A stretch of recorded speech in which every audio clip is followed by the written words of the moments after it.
প্রিয় দর্শক আসসালামু আলাইকুম।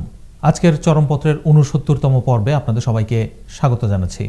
নির্বাচন এলেই আওয়ামী লীগ তথা শেখ হাসিনা ধর্ম নিয়ে রাজনীতি শুরু করেন।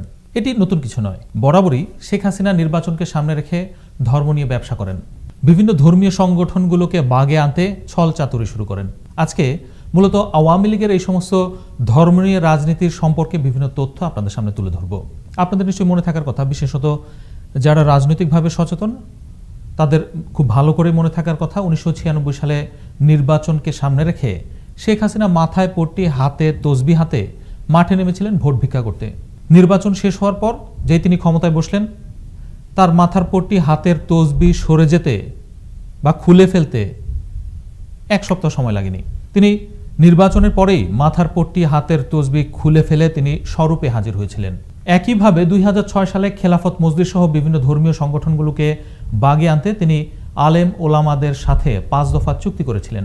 সেখানে তিনি আহ্লাদে গদগদ হয়ে কারো মা কারো বোন সেজে ধর্মীয় সংগঠনগুলোকে বাগে এনেছিলেন। চলুন তার বক্তব্যটি শুনে আসি। ভাই কি কখনো বোনকে ছেড়ে যেতে পারে বলেন?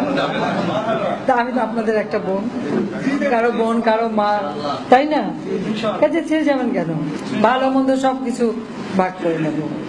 খেলাফতে মজলিস সহ তৎকালীন অন্যান্য ইসলামিক সংগঠনগুলোর সাথে যে ৫ দফা চুক্তি করেছিল, তার মধ্যে একটি ছিল কোনো ইসলাম এবং কোরআন সুন্নাহ বিরোধী কোনো কর্মকাণ্ড তিনি করবেন না। কিন্তু ক্ষমতায় বসেই শেখ হাসিনা সবকিছু ছুঁড়ে ফেলে দিয়েছিলেন। সংবিধান থেকে বিসমিল্লাহ শব্দটি তুলে দিয়েছিল।